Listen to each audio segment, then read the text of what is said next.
E se tudo que você viveu fosse um grande teatro, encenado por quem mais deveria te proteger?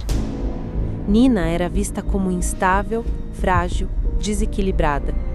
Mas a verdade é que ela planejou cada passo.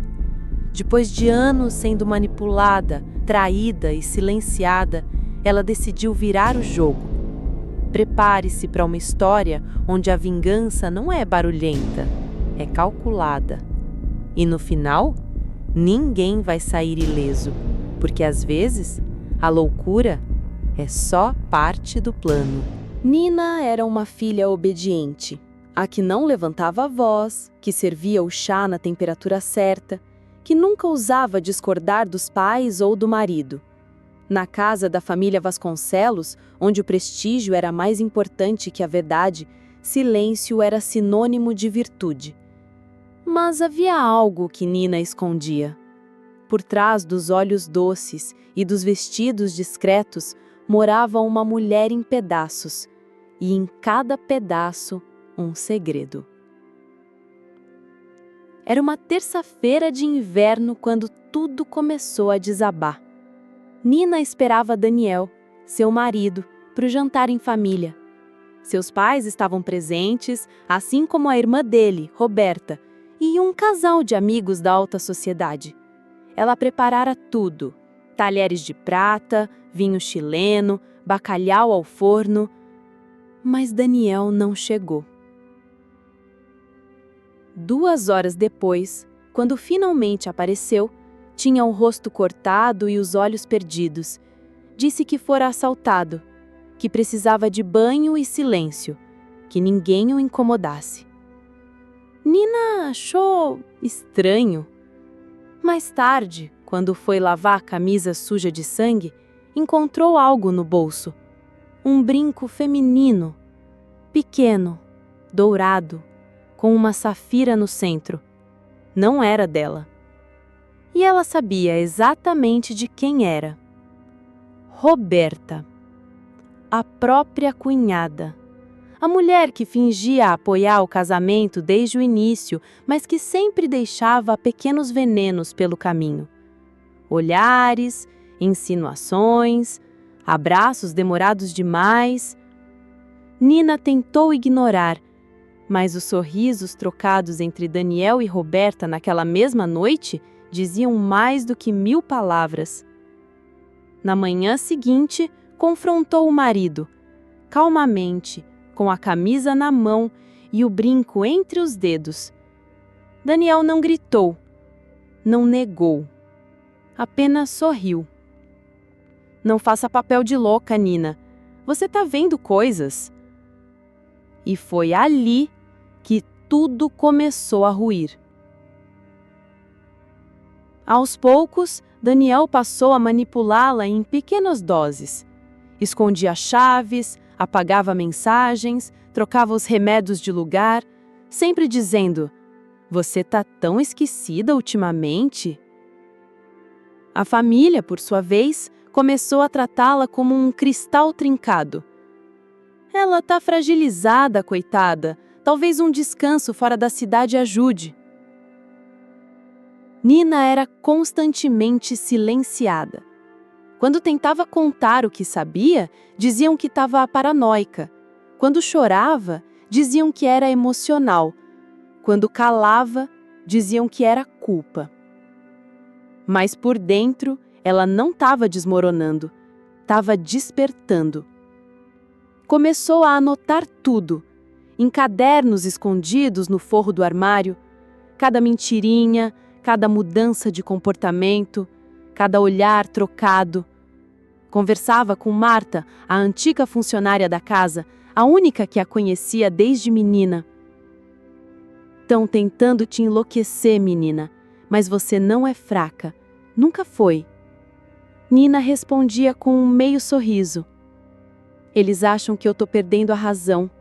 Mal sabem que eu tô encontrando a coragem." E foi ali, na escuridão do desprezo e da dúvida, que nasceu o plano.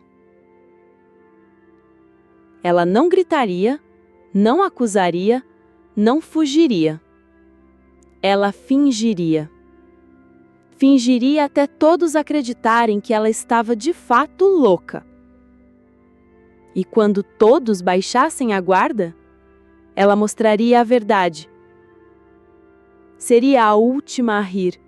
E eles pagariam cada silêncio forçado, cada dúvida sem razão, cada palavra dita com veneno. Porque Nina estava quebrada sim. Mas agora ela sabia usar os cacos como armas. A partir daquela noite, Nina passou a viver como uma estranha dentro da própria casa. Daniel mudava as senhas do celular, alterava os horários do alarme da casa e a cada questionamento respondia com um tom paciente e condescendente. Você está confusa, amor. Talvez precise voltar ao psiquiatra. Roberta, por sua vez, passou a visitar com mais frequência. Levava flores, bolos caseiros e palavras disfarçadas de consolo. Você anda abatida, Nina. Sua pele, seu olhar, precisa descansar. E aos poucos, plantaram na mente dos outros a imagem de uma mulher frágil, emocionalmente instável. O psiquiatra que Daniel indicou era um velho amigo da família. Prescreveu ansiolíticos potentes após 10 minutos de conversa. Nina levou a receita para casa, mas não tomou um só comprimido. Escondeu todos num frasco vazio de perfume. Marta, a guardananta, passou a ser sua aliada silenciosa. Escondia as cartas de Nina, interceptava ligações e dizia: eles querem te calar com remédio, mas você já está acordando. Nina começou a deixar pequenos rastros, plantava pistas propositalmente, esquecia cadernos com anotações em lugares visíveis. Observava Daniel e Roberta se remexerem desconfortáveis, tentando entender até onde ela sabia. Foi nessa época que Nina começou a gravar. Instalou um microgravador escondido no abajur do quarto, outro sob a mesa de jantar. Esperava silenciosa enquanto a casa sussurrava suas traições. E foi assim que flagrou Daniel dizendo a Roberta: já está no limite, logo ela surta de vez, e aí tudo será nosso. O dinheiro, a casa, a reputação. Ela vai sair como louca. Ninguém vai ouvir. Nina ouviu a fita 4 vezes. Não chorou. Escreveu em seu caderno: quando você sabe o fim, você muda o jogo. E começou a montar o dossiê. Um a um, os arquivos com áudios, datas, frases-chave, cópias de documentos, conversas arquivadas. Nina parecia desatenta, mas estava em vigília. Cada gesto dela agora era parte do plano. Ela não queria apenas sair daquela prisão, queria expor os carcereiros. Mas para isso precisava ir mais fundo. E na próxima visita ao psiquiatra, ela fingiria algo que nunca pensou que conseguiria. Ela ia simular o surto. E então, eles acreditariam. E quando acreditassem, ela os destruiria por dentro. Naquela manhã chuvosa de sexta-feira, Nina vestiu-se com um casaco antigo, o mesmo que usava nos dias em que se sentia esquecida. Olhou-se no espelho e praticou os gestos. Olhar vago, mãos trêmulas, respiração entrecortada. Tudo tinha que parecer real. Não podia exagerar. Um erro e perderia a chance. Sentou-se diante do psiquiatra. Ele falou por 30 minutos. Ela apenas ouvia. No final, disse com voz sôfrega: eu tenho escutado coisas. Vozes que me dizem que está tudo errado, que eles querem me fazer desaparecer. O médico a olhou com pena, não com atenção. Isso é grave, Nina. Vou aumentar a dose dos remédios e pedir que Daniel acompanhe de perto. Você pode confiar nele. Ela sorriu por dentro. No caminho de volta, Marta aguardava com os olhos ansiosos. E então, ele acredita. Todos vão acreditar. Nas semanas seguintes, Nina passou a agir conforme esperavam dela. Chorava nos corredores, esquecia panelas no fogo, escrevia bilhetes confusos deixados à mostra. Daniel e Roberta sorriam. A queda de Nina parecia iminente. Mas, nos bastidores, tudo se articulava. Ela copiou documentos financeiros escondidos na pasta de Daniel. Fez backups dos áudios gravados. Escreveu cartas endereçadas a 3 jornais diferentes. Criou um e-mail falso e enviava partes do seu relato como se fosse uma denunciante anônima. E, por fim, contratou um detetive. Marta indicou um velho conhecido, Jorge, discreto, experiente e fiel a quem paga bem. Quero fotos, datas, provas e quero em breve. O primeiro envelope chegou em 2 semanas. Fotos de Daniel e Roberta num hotel na Serra. Mãos dadas, sorrisos, beijos escondidos, tudo documentado. Nina colou as fotos no caderno. Escreveu abaixo: cada mentira merece uma vítima. A minha será vingada. Ela planejou o grande final como uma diretora de cinema. Escolheu o dia, o jantar de aniversário do patriarca da família Vasconcelos, onde todos estariam presentes.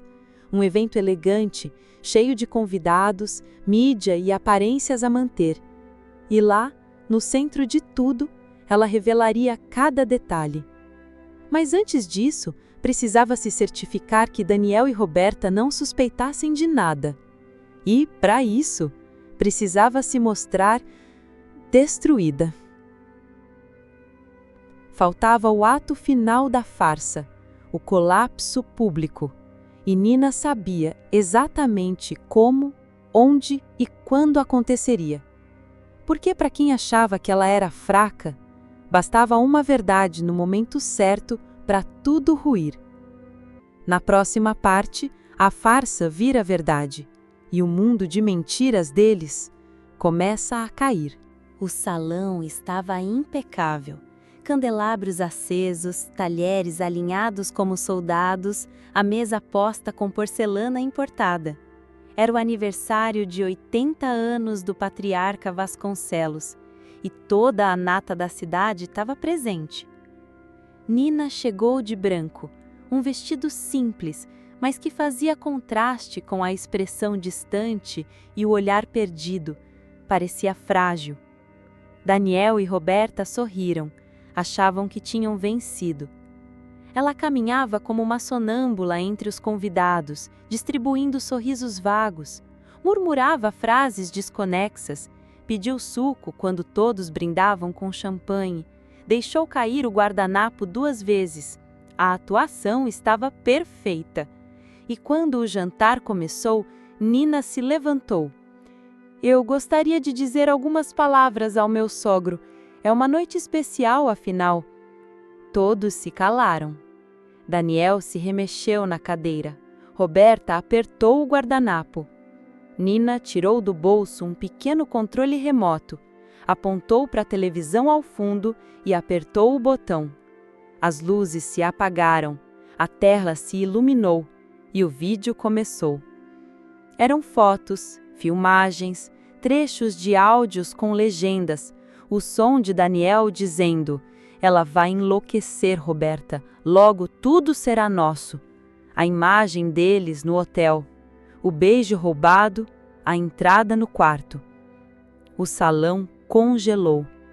Nina permaneceu de pé, impassível. Quando a luz voltou, olhou ao redor e disse: eles disseram que eu estava louca, mas aqui está a minha lucidez. Daniel levantou-se, furioso. Isso é uma arapuca. Você precisa de tratamento, Nina. Ela tirou da bolsa um envelope e jogou sobre a mesa. Aqui está a cópia do meu dossiê. Foi enviado a 3 jornais, a 3 advogados e à polícia. Roberta chorava, tentava se esconder. Nina continuou. Não quero seu dinheiro, não quero sua casa. Quero que todos saibam quem vocês são e quem eu sou. O patriarca não disse nada, apenas se levantou e deixou o salão. Daniel tentou correr até ela, mas seguranças do buffet o contiveram. Havia um novo brilho no olhar de Nina, o da mulher que não tem mais medo. Ela virou-se para os convidados.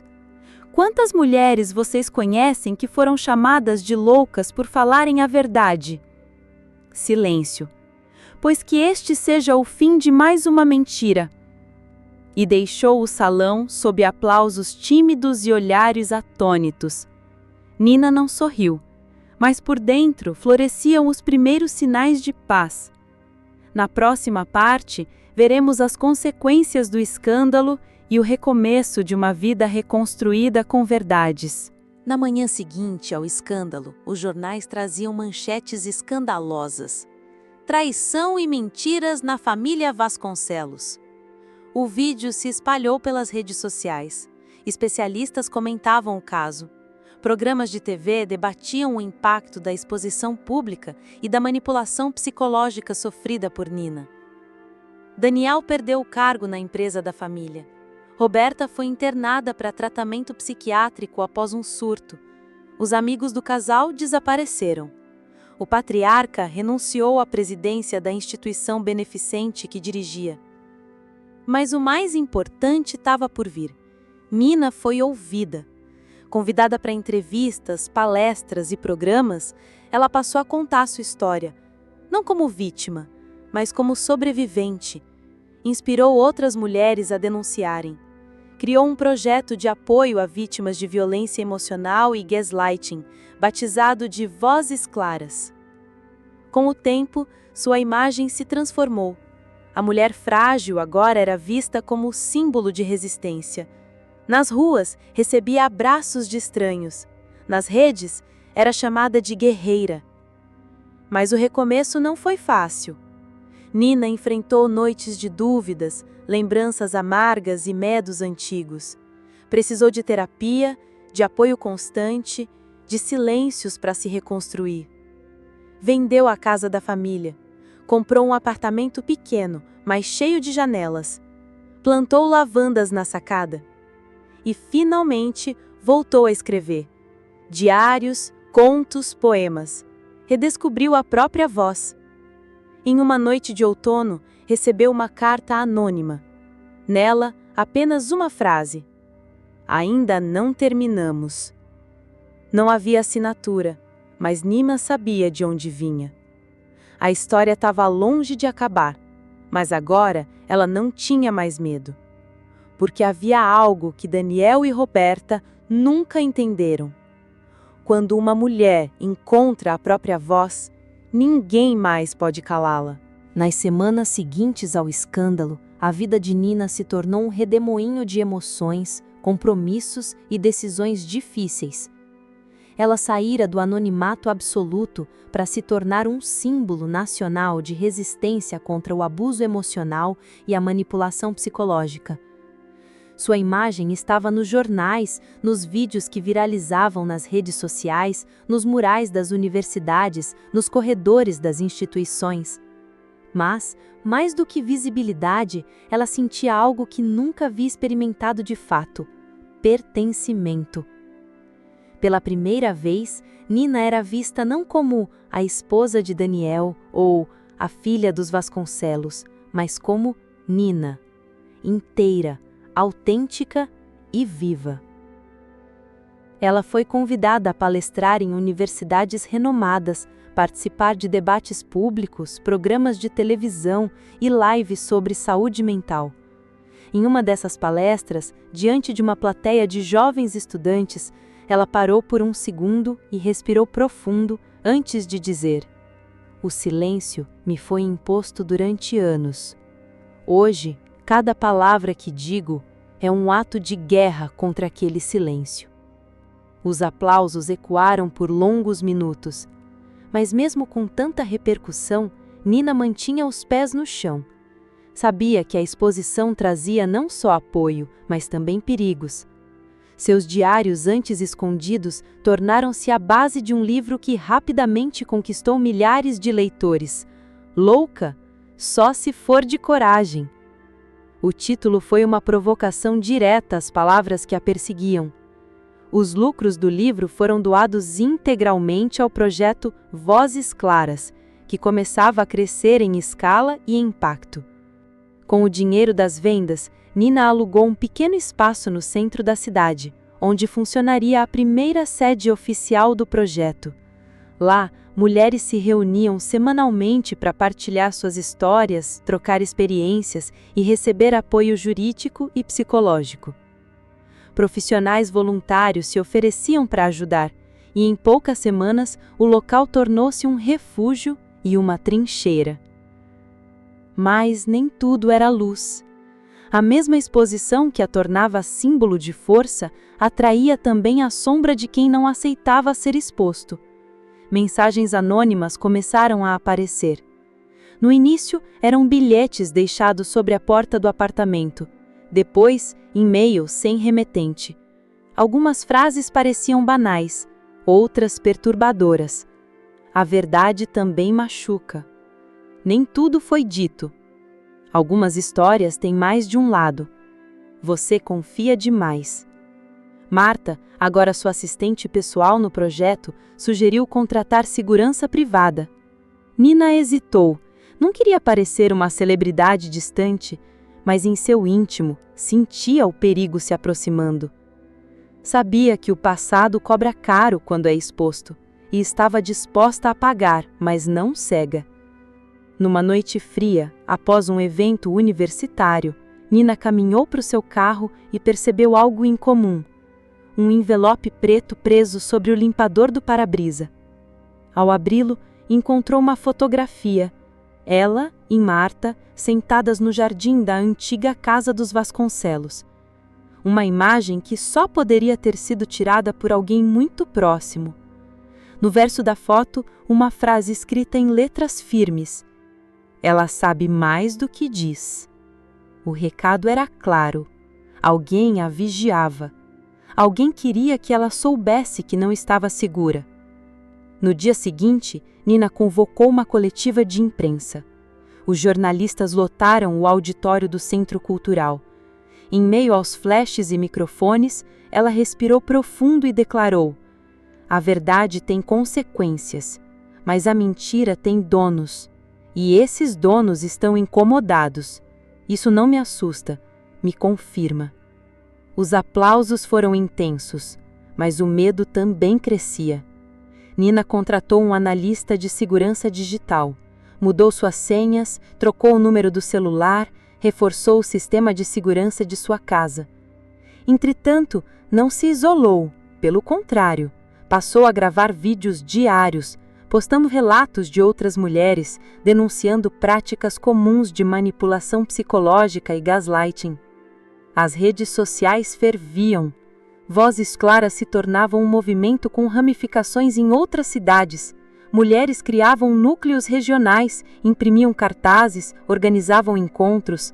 Histórias como a de Nina começavam a surgir de todos os cantos, e com elas, mais ataques também. Certa tarde, Nina recebeu uma ligação anônima. Ao atender, apenas uma frase foi dita. Você achou que era só com você. Espere por Clara. O nome ecoou como um raio em sua memória. Clara, uma funcionária antiga da família. Jovem, sorridente, misteriosamente demitida e desaparecida.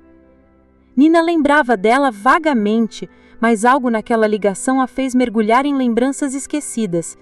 Decidiu investigar.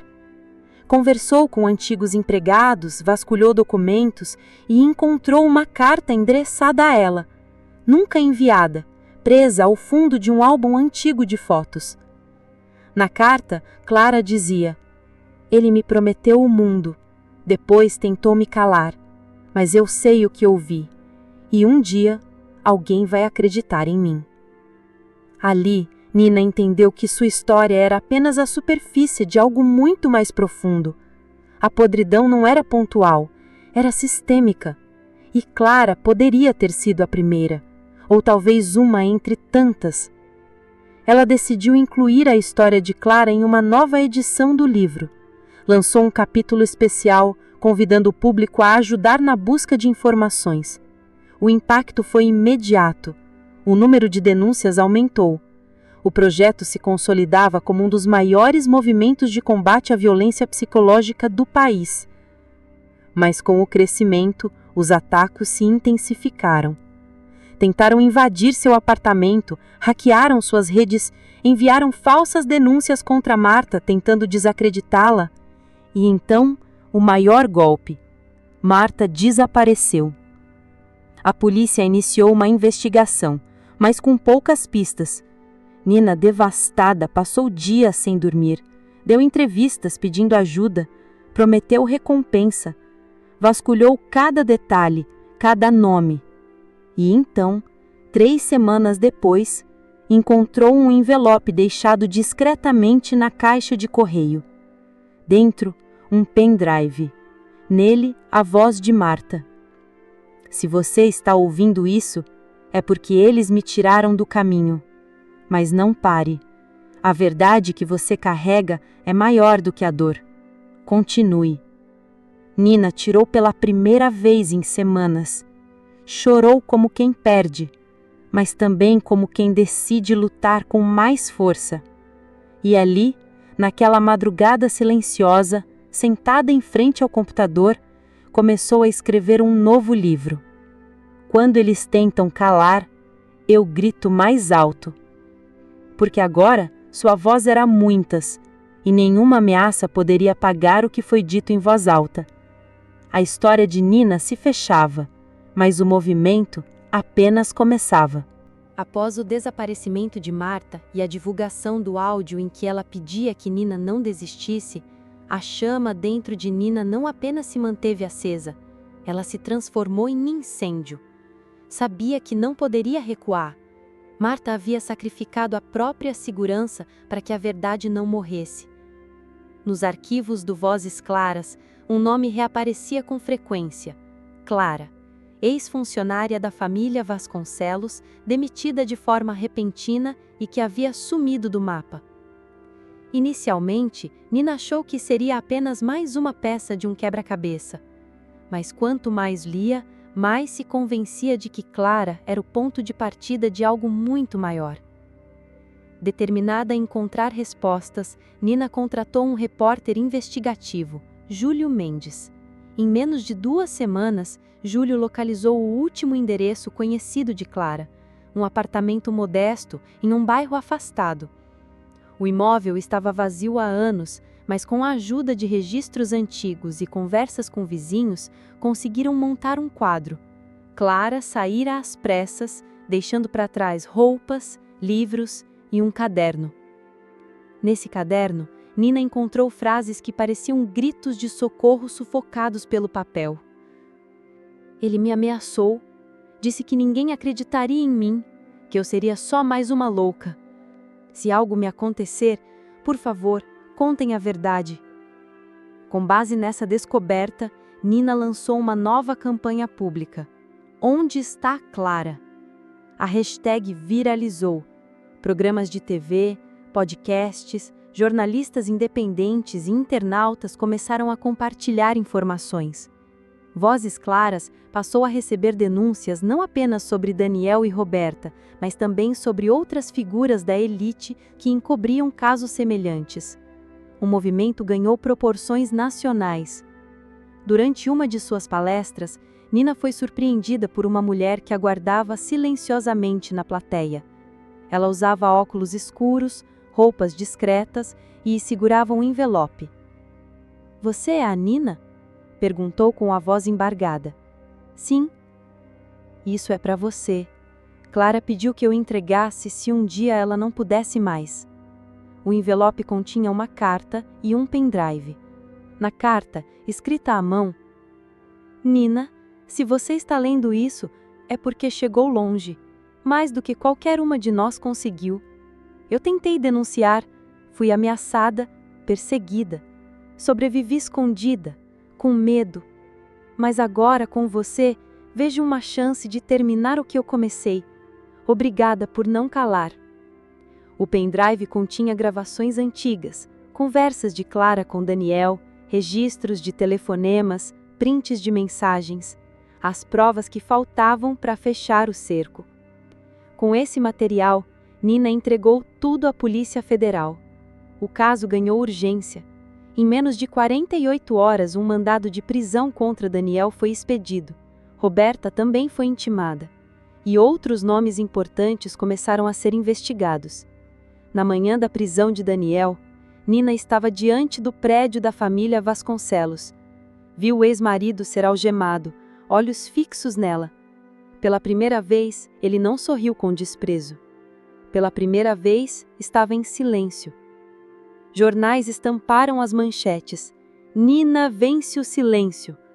O documentário sobre sua história foi lançado dias depois, com audiência recorde. Vozes Claras se tornou ONG internacional. Nina foi convidada para falar na ONU sobre direitos humanos e violência emocional. Em seu discurso, disse: "Essa não é só minha história, é a de milhares de mulheres que foram desacreditadas, silenciadas, anuladas. Hoje eu falo por mim, mas também por Marta, por Clara, por todas nós." Em sua casa, onde havia medo, agora havia janelas abertas, vasos de lavanda e crianças correndo pelo corredor. Nina havia adotado 2 meninas, irmãs, que também haviam sido vítimas de abandono. A vida recomeçava, com ternura e justiça. Sentada na escrivaninha, ela escreveu a última linha do seu novo livro. "Quando tentaram me calar, eu encontrei a minha voz, e com ela eu gritei tão alto que o mundo inteiro ouviu." Quando tentaram me calar, eu encontrei minha voz, e com ela eu gritei tão alto que o mundo inteiro ouviu. E agora eu pergunto, quantas mulheres ao seu redor foram chamadas de loucas quando estavam apenas dizendo a verdade? Se essa história tocou você, curta, compartilhe e comente abaixo.